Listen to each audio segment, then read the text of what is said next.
30 juin 1960, 30 juin 2020, jour après jour, 60 ans après, bana école Congo démocratique n'a pas su nombre et c'est capi. Bozali qu'on a l'habitude à travers le monde bien sûr. Yo ozali malade, yo ozali n'a pas problème sanitaire, yo ozali n'a pas problème, tout peut pas problème familial, tout c'est pas problème. Il y a ndenge na ndenge zo kutungisa vie na yo, santé na yo, libota na yo, mboka na yo Congo démocratique ozali appelé ya ko tia maboko na chéri pour na servir. Mboka na yo République démocratique du Congo na souhaité plutôt joyeux anniversaire na congolais nyonso esika o azali na nord na sud na est tout na ouest tout bande ko na biso est ba baza vraiment ba victime il y a génocide ozoko tungisa mboka na biso depuis des années 12 millions de congolais au bauti ko kufa par rapport à l'occupation oyo et préoccupé mboka na biso Congo démocratique ce qui est vrai est sûr ba koko na biso ba grand-père ba grands-parents ba koko na biso to pe ba tata na biso ba telemaki ba lobaki non na ba colon pour que RDC ait autonomie na un certain 30 juin 1960 ezaki un certain jeudi et c'est capi to récupérer qui souveraineté na biso lokola état nation ainsi de suite mais na mo ya lolo 60 ans après to lobanini l'homme politique congolais azali na maturité RDC est-ce qu'il va avancer ezali to régresser ou bien tout ça stationner quelque part na yambi pour na bino na numéro politique à lelo na émission bolingami les valeurs RDC na émission pour na valeurs politique République démocratique du Congo quelques politiciens ndeko moko oyo boyebi déjà na kotanga kombo na na suka mais bo découvrir ezali surprise lelo asali et message na ye par rapport ya 30 ya 60 ans plutôt ya indépendance et République démocratique du Congo. Bon, on a souka nango tozui quelques réactions ya ba politique congolais oyo ba constater après constat na bango ba ko dénoncer et loko bango ba sala ki sima autopsie par rapport ya maladie ozoko tungisa mboka na biso Congo démocratique. Sans plus tarder na sengi na régie soki ba préparer élément wana ba na ko balancer ngo régie. Batata, ba mama, bandeko ya bana Congo.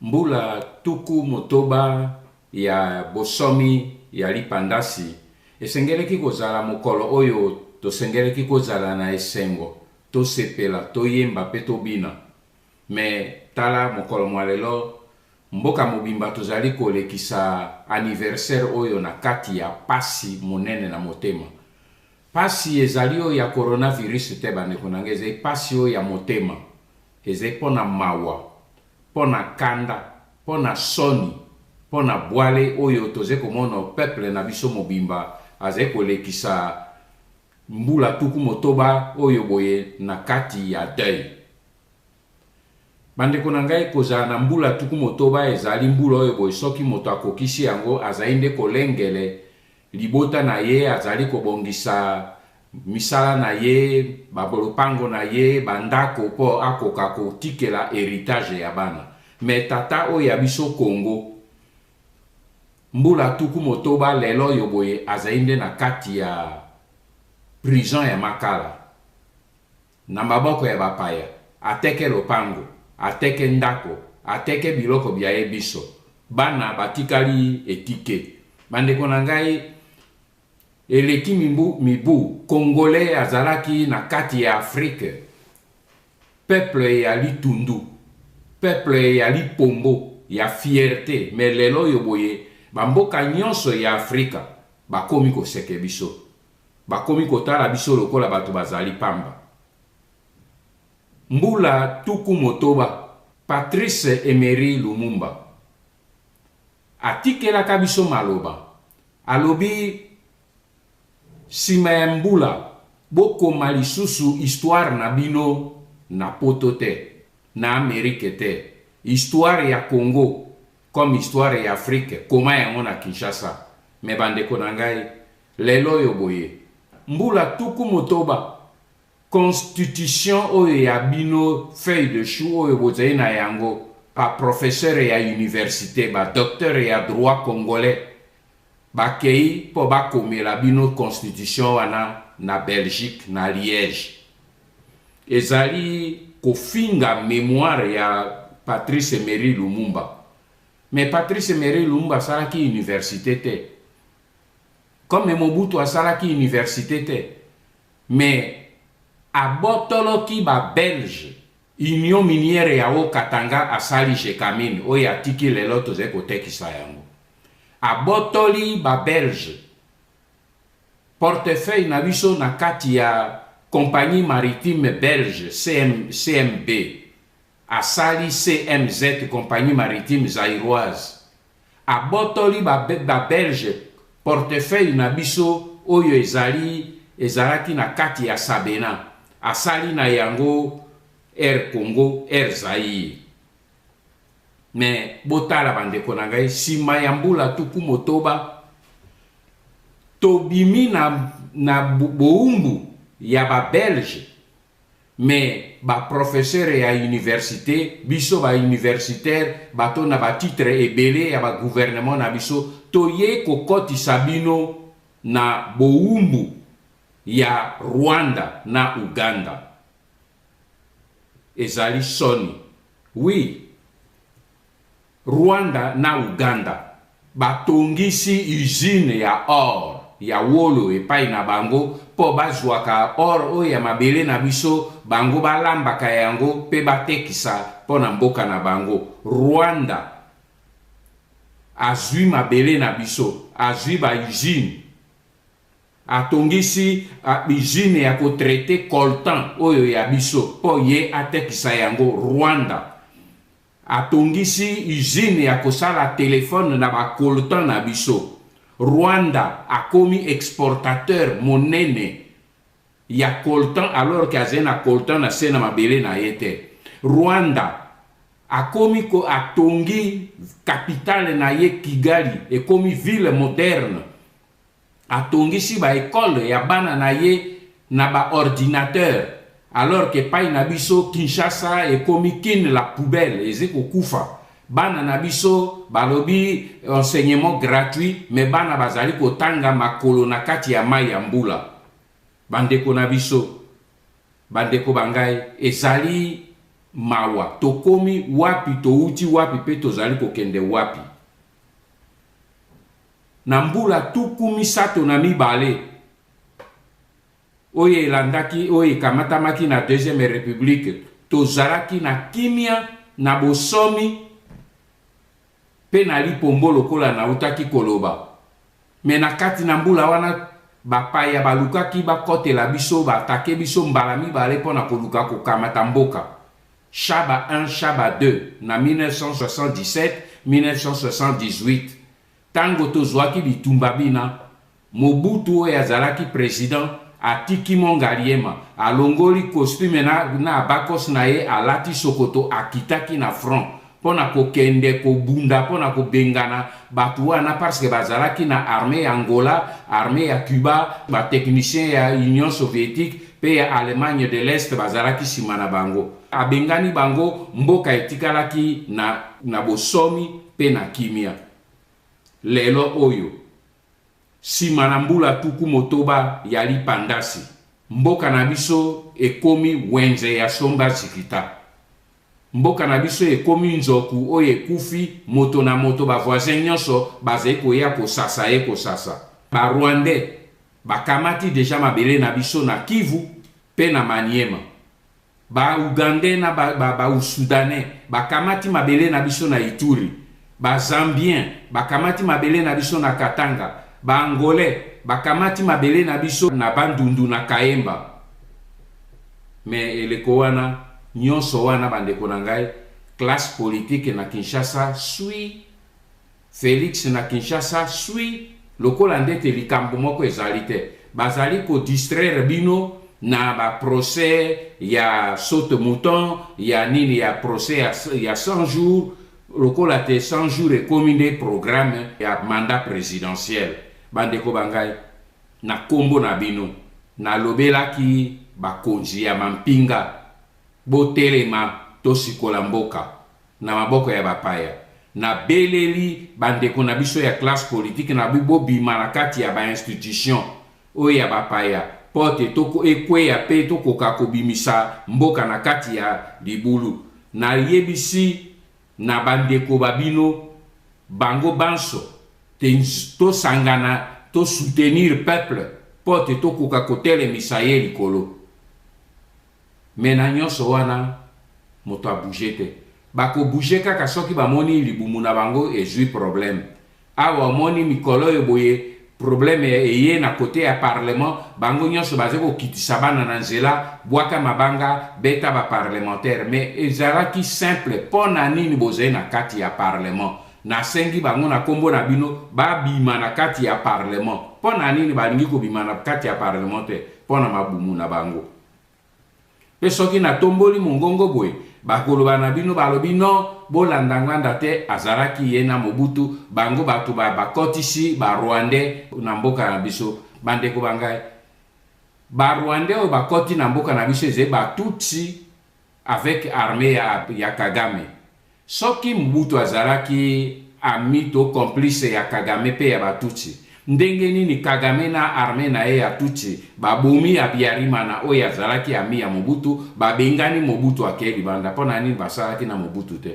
soki ngai nazalaki complice ya ba Rwandais pona nini natikali na mboka nasala mosala na ba Rwandais tango bakomi te lokola ba musu batikalaki kuna pona nini nandimaki tango Kagame ayaki kobengisa ngai te ke na ya kokoto na rebellion na kamba rebellion ya RCD alingaki kosala yango pona nini nazongaki te lokola ba mobutiste mosusu nyonso bazongi bazali kuna pona baze kosala na ba Rwandais botuna na bandeko babino bazali kuna baze kolobaka bosoto wana pona nini balobelaka ba mobutiste nyonso oyo boye batondi kuna baze kosalela na ba Rwandais te Mobutiste ya malamu nde oyo aze kosalela ba Rwandais aze koteke mboka na ba Rwandais bongo mobutiste ya mabende oyo aboyi kosala na ba Rwandais avec libanda pona kobunda pour que asikola mboka na ye bandeko bangai tokolonga na etumba oyo boye soki biso baso totelemi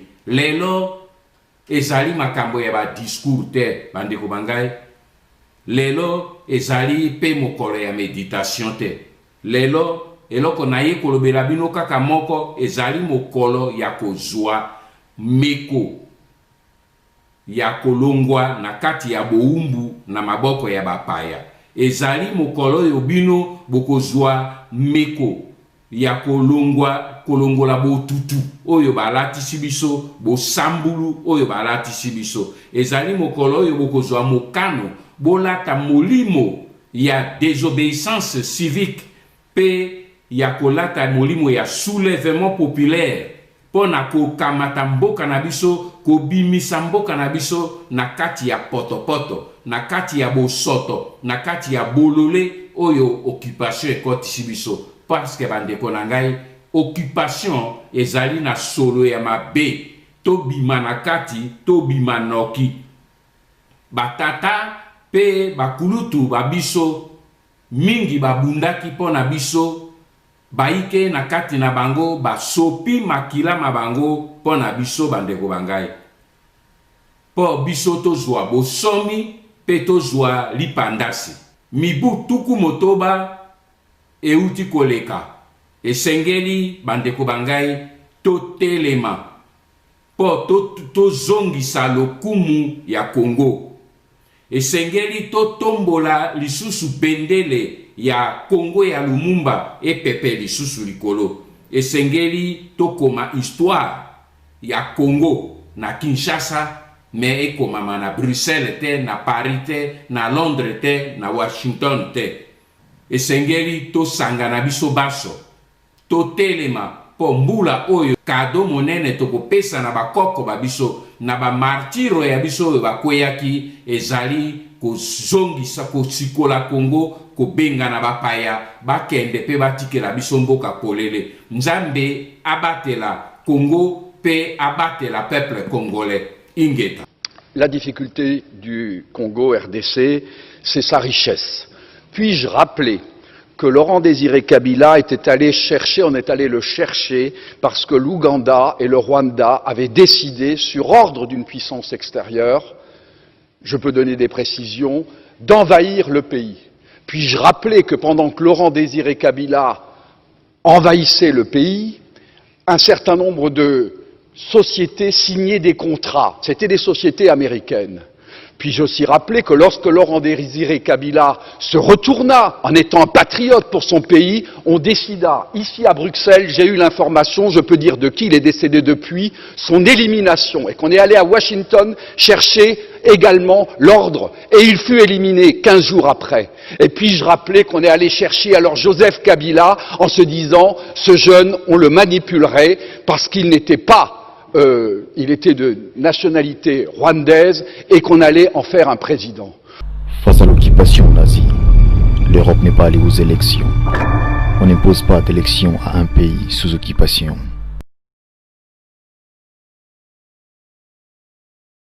Je vous ai dit que ce sont les Rwandais. Vous voulez que j'exprime cela en quelle langue pour vous compreniez que ce sont les Rwandais? Ces messieurs ont trouvé trop de miel ici, qu'ils veulent revenir, ils ne veulent pas quitter ce pays. Le Congo est occupé. Monsieur Honoré Ngwanda a dénoncé avant tout le monde dans le journal Jeune Afrique, économie numéro 323 du 15 janvier 2001, pages 16 à 18, la supercherie au sujet de l'identité de Joseph Kabila. Colette Breckman, journaliste belge du journal Le Soir, a elle aussi écrit 4 jours après le 19 janvier 2001 dans son reportage au retour des obsèques du président Laurent Désiré Kabila assassiné, que Joseph Kabila était le fils adoptif de Laurent Désiré Kabila et que sa mère était une Tutsi. Le lendemain, poursuivant son reportage, elle a ajouté « La nomination de Joseph Kabila a mécontenté de nombreux Congolais, car le fils du président défunt est à moitié Tutsi, ce qui n'améliore pas sa popularité à Kinshasa. De nombreux Kinois détestent les Tutsis, assimilés aux Rwandais agresseurs au nez du Congo. » Tous les problèmes que nous avons sont des problèmes qui nous ont été importés des pays voisins. Les élections, il ne faut pas qu'on drogue le peuple congolais avec élection. Il ne faut pas qu'on drogue le peuple congolais avec élection. Moi, je suis pour les élections. Mais l'élection en soi n'est pas une solution. L'élection ne peut être une solution que lorsqu'elle est faite dans de bonnes conditions pour apporter des solutions aux problèmes actuels. Mais si les élections, on veut simplement dire aux Congolais élections, nous avons vu le cas en Angola. Il faut que l'histoire nous apprenne quelque chose. Lorsqu'on a voulu imposer des élections dans n'importe quelle condition entre le MPLA et l'UNITA en Angola, mais on a connu une implosion de violence beaucoup plus qu'avant. Il ne faut pas qu'on amène notre pays tout simplement dans la logique élection, parce que si nous voulons parler même élection aujourd'hui, c'est beau. On dit, on fait élection, on parle aujourd'hui du recensement pour les électeurs. Mais on n'a même pas une carte d'identité pour un pays où le problème de la nationalité se pose. Alors je pose une question. On va recenser qui? Sur base de quels critères on saura que celui-ci est congolais ou pas congolais? Alors, parce que tout Congolais aujourd'hui n'a comme pièce d'identité que l'attestation de perte des pièces. Justement, je crois que vous le savez. Je le sais bien sûr. Le Congo est occupé. Et ils ont annoncé que Rwanda, c'est le plus grand exportateur de coltan dans le monde. They even say that Rwanda is the biggest exporter of coltan in the world. Et je me demande comment on peut dire ça quand il n'y a pas de coltan au Rwanda. And I'm saying to myself, how can they say that when they know that there's no coltan in Rwanda? Donc, ils trouvent le coltan quelque part. It means that they go dig coltan somewhere else. Donc, ça, ils prennent le coltan au Kivu. That means they take coltan in Kivu. Et je ne vois pas de contrôle congolais sur cette sortie de coltan, non? Le Congo est occupé. Je vous dis déjà que son chef était un Rwandais. Tout le peuple partout où je passais me demande de renvoyer ce Rwandais à Kigali. Sa place n'est pas ici, son chef de cette famille gouvernelle. Et de quel droit est-ce que lui peut oser d'ailleurs venir? Vous allez voir s'il va venir oser venir dans vos stades, m'empêcher de tenir mon meeting. Comment ça, tout ça pouvoir n'abusser, tout ça apprécier, Rwandais, Bakende, Rwandais, mon je suis besoin de peine avant. Il paraît que. Le Congo est occupé. Et tous les fils du Congo. Le pays étant occupé, un dictateur, un tyran ne respecte pas un seul accord. Ce n'est pas l'histoire. Le Congo est occupé. Mais mon cher ami, lorsqu'un pays est occupé, vous faites de la politique, vous êtes complice. Lorsqu'un pays est occupé, comme la France le fut, au mois de juin 1940, eh bien, tous les partis politiques français se sont dissous. Okay? Et ils ont pris le maquis. C'est ce que l'UDPS aurait dû faire. C'est ce que le palou du vieux Antoine Guézin aurait dû faire. Et les UDEMO et tous les politiciens congolais auraient dû prendre le maquis pour combattre l'occupant. Donc, en cas d'occupation, si vous faites de la politique, vous êtes complice de l'occupant. Point barre. C'est une loi universelle et le Congo ne va pas faire exception. Le Congo aujourd'hui se trouve dans une situation de guerre de type ethnique. Le Congo est occupé par une ethnie, les Tutsis, venus du Rwanda. Le génocide, je dis les génocides, il y en a eu 4. Le Congo est occupé. Je le sais, je l'ai dit, je vous ai dit. Je sais que nous sommes occupés, je sais que Kabila est en train de nous dépecer. Le Congo est occupé. Mais bon, on a commis à subitement na kokuta na kabakata likamboyo ndenge mboka eza kotekama. Ndenge mboka eza kotekama, ndenge bazo signer ba accord secret, ndenge mboka eza sous occupation rwandaise.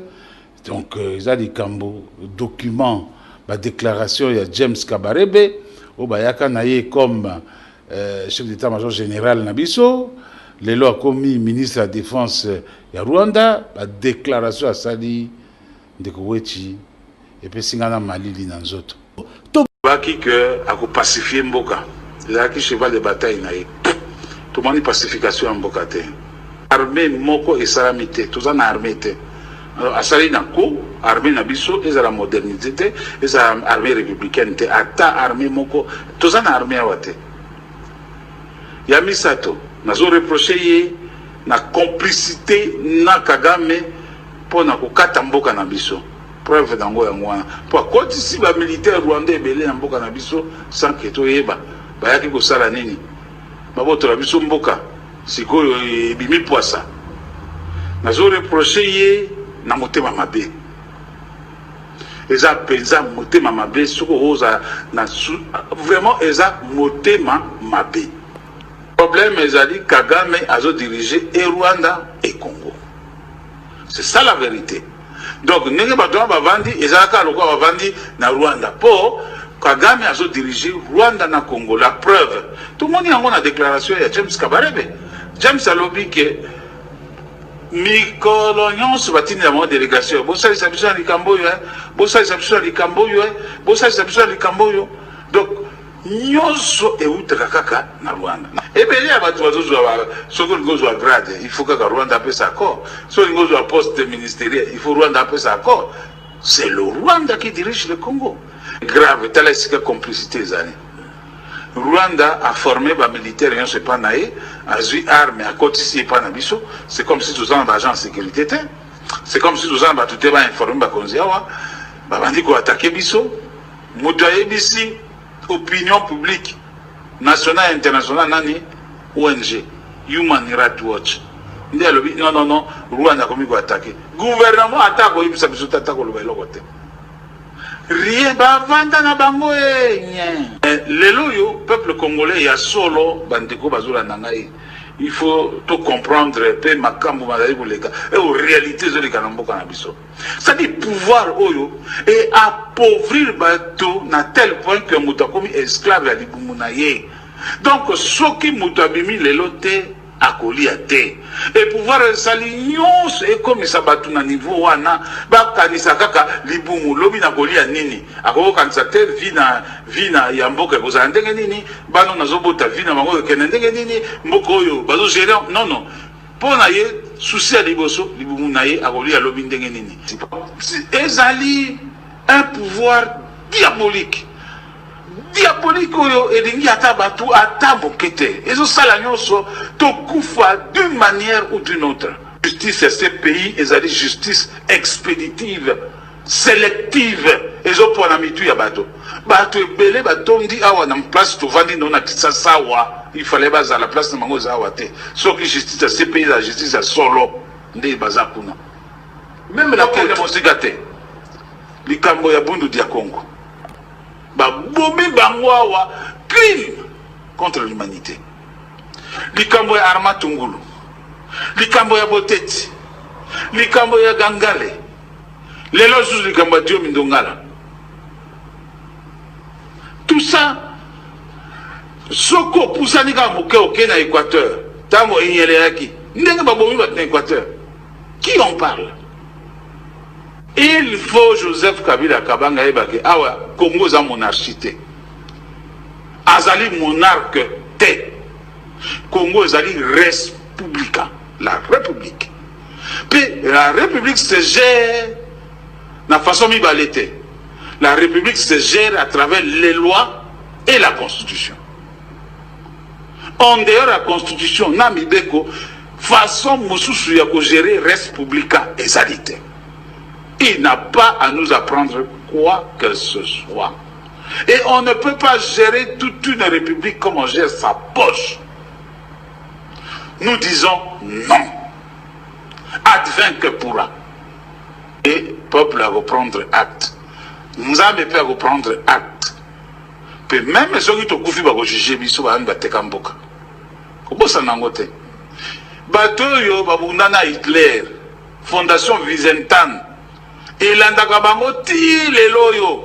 Bon, nous avons 96 ans, mais ils seront jugés par nos fils et nos petits-fils. Vous allez juger. Dans telle année, dans la législature, boye zaki batu boye, bikamo boye sama ki ba oyo ba boya ki ba komi lokola ba toyo ya Hitler wana. Oyo Vicentan na sa chasse na mango ti lelo. Le Congo est occupé. Bande koyo balanda kabiso bayebi très bien que makambo ya Barwande euti kala déjà au lendemain ya kokota ya banani baoyo bayaki na Kabila Afdel tosalaki ba discours tosalaki ba émission tokomaki bakangaki biso pendant 2 ans na Makala. Nous étions condamnés pour 20 ans parce que tout dénonçaki makambo ya ba Rwandais que mboka eza occupé. Et bandi lelote Mosengo aye ko reprendre yango le loyo un message naye que mboka ezali occupé. Donc il y a les lotes toyebi yango très bien ba oyo bazo kamba biso ba civil ba militaire ba expert à la banque centrale Paza Rwandais, service de renseignement Paza Rwandais, toyebi yango très bien, mais le malheur est que tozo komona bande konabiso bayebi que ba chef nabiso ya lelo Paza Rwandais, mais bazo ko salela bango bazo ko lobela bango bande ko ya Kivu epai na bango Barwandais bazo ko buma pratiquement chaque jour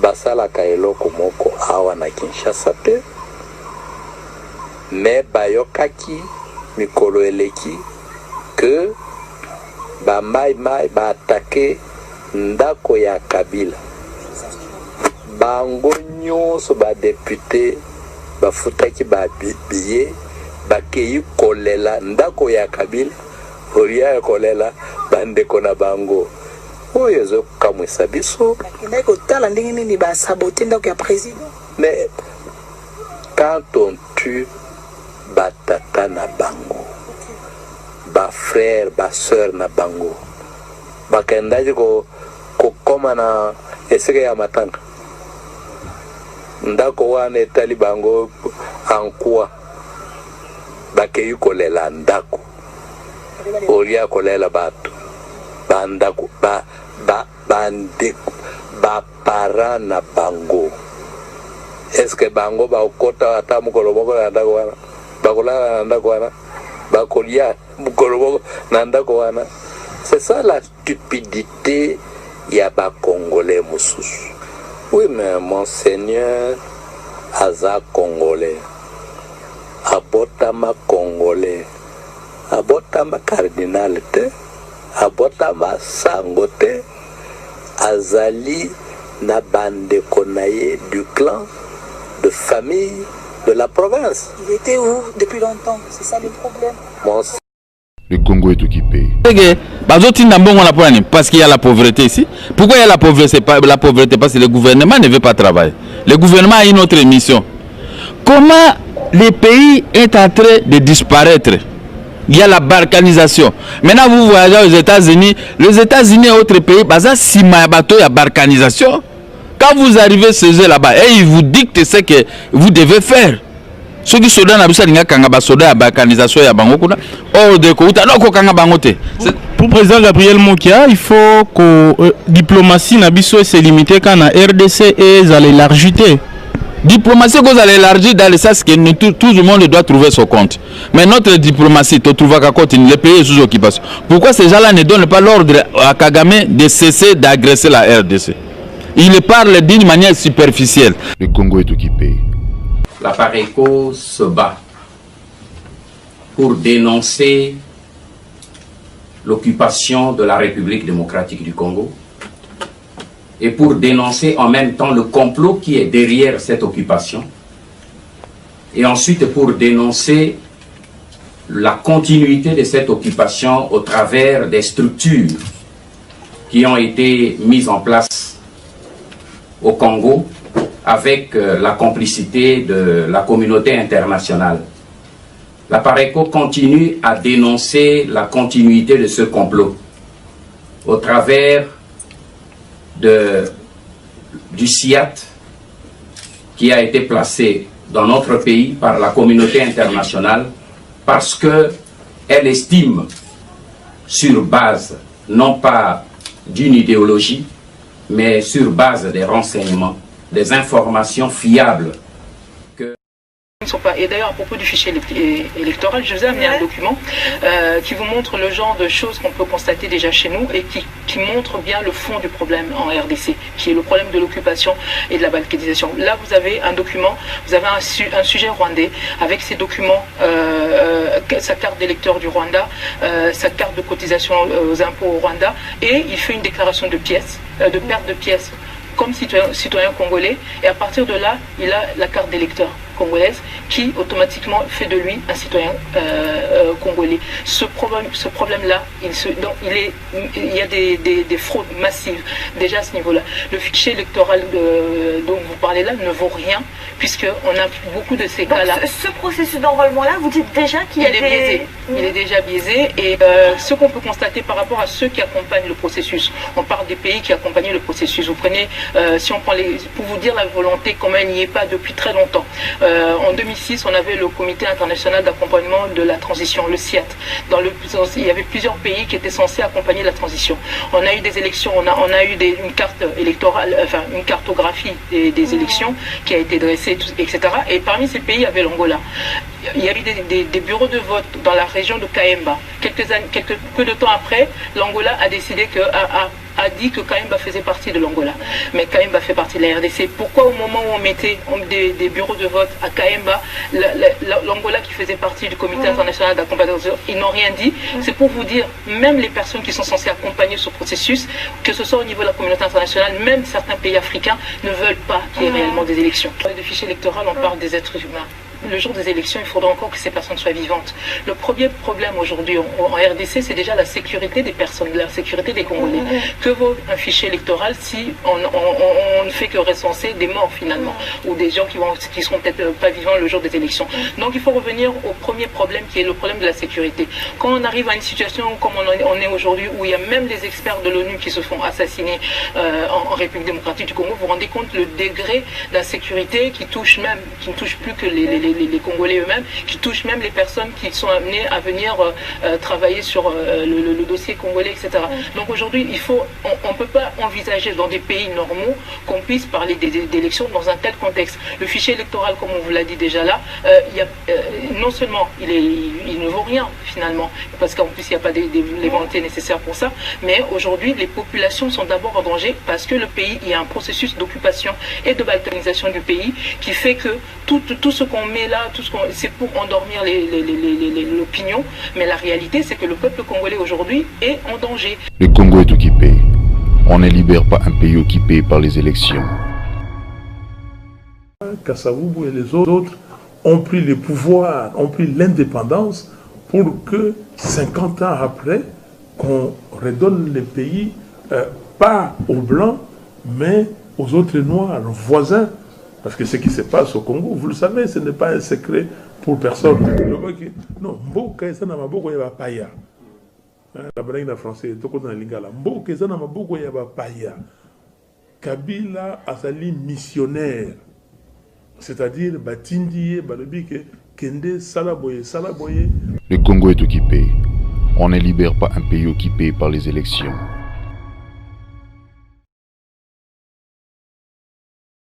Le pays est occupé. Vous êtes au Canada, vous voyez comment le pays est développé et on peut parler des élections. Mais aujourd'hui, vous parlez des élections, c'est comme si les 5 ans ne se rendent pas compte que le Congo est occupé, ou bien c'est l'ignorance, ou bien je ne comprends pas. Alors, un pays qui est occupé, comment on peut parler des élections? Aujourd'hui, le Congo, il n'y a même pas une carte d'identité. Un enfant de 2 ans a une carte d'électeur. Tout le monde est canadien. C'est quand on va voter. On va avec des cartes d'électeur et une carte d'identité. Tout le monde, on sait bien le Rwanda, tous ces pays environnants sont en possession des cartes électeurs. Alors, qui est congolais? Qui va voter? Pensez-vous que si aujourd'hui, on va vers les élections, on va chasser les médiocres? Pensez-vous que Kabila va échouer? Ma question c'est ça. Est-ce que le pays est occupé ou pas? L'occupation du pays, ce n'est un secret pour personne. Concerne l'occupation du pays, ce n'est un secret pour personne. Concerne l'occupation du pays, ce n'est un secret pour personne. Ma question est celle-ci. Est-ce que le Congo est occupé, oui ou non? Vous devez répondre. Est-ce que le Congo est occupé, oui ou non? Oui. Non, il doit répondre. Bon, est-ce que le Congo est occupé? Oui. Oui.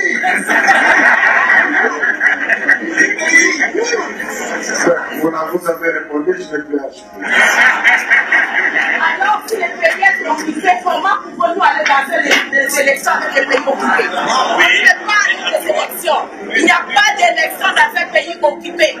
On ne peut pas aller dans les élections. Le Congo est occupé. On ne libère pas un pays occupé par les élections. Nous ne devons pas transmettre un territoire désuni à nos enfants, parce que nous-mêmes, nous avons reçu un territoire uni. Frères et sœurs, ne cédons pas 1 millimètre de notre pays à qui que ce soit. Nous avons cette obligation historique devant Dieu et devant l'histoire. Ce que nous avons reçu de nos pères, nous devons transmettre cela à nos enfants. Nous avons reçu un pays uni. Nous transmettrons à nos enfants un pays uni. Et ces voisins, je vous dis nos voisins, Dieu vous a donné votre terre. N'enviez pas la nôtre.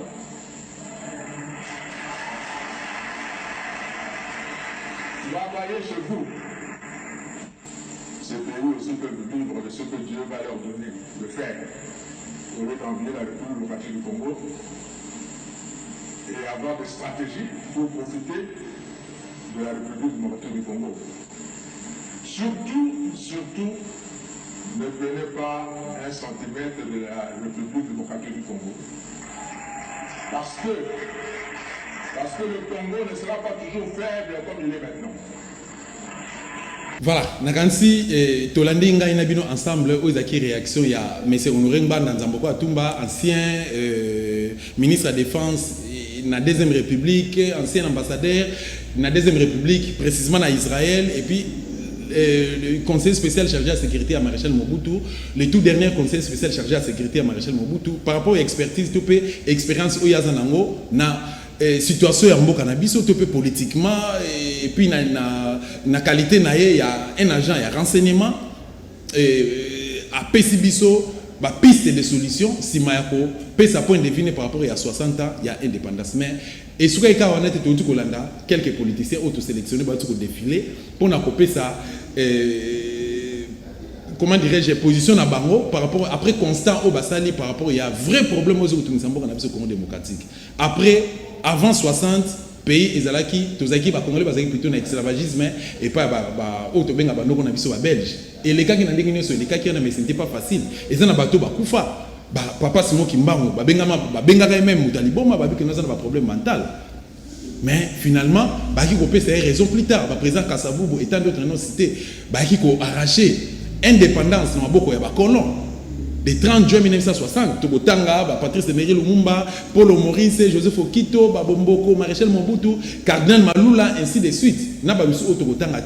Mais au jour d'aujourd'hui, dans le bataille batata na biso te, po batata na biso lobby, tolobokuna biso totunaki bango.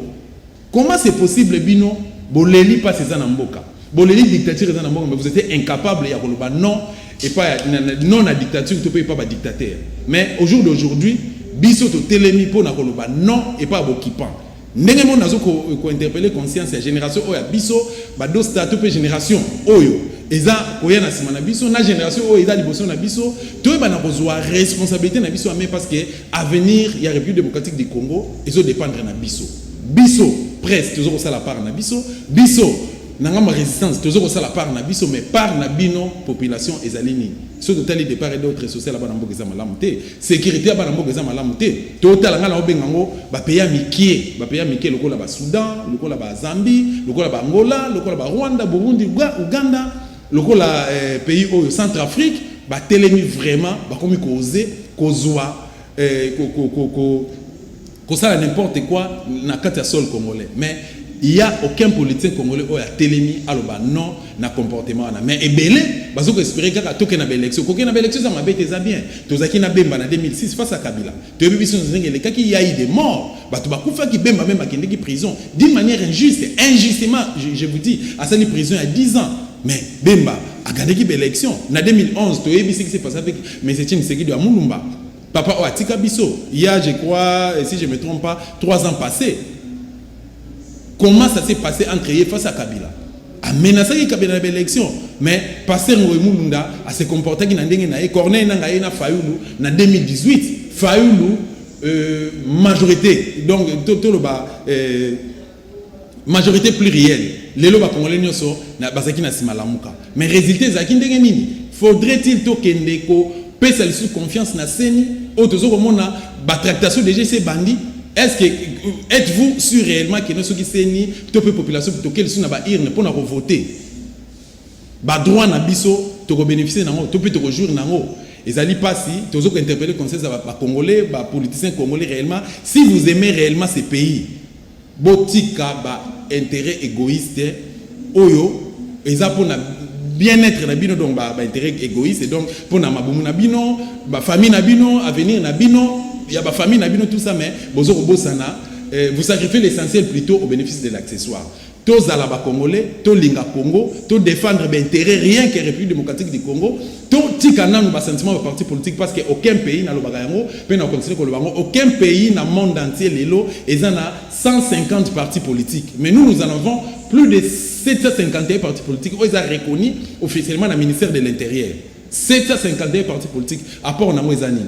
Mais on a moins à atteindre l'âge à raison, moins à l'âge à 18 ans, il y a une nationalité.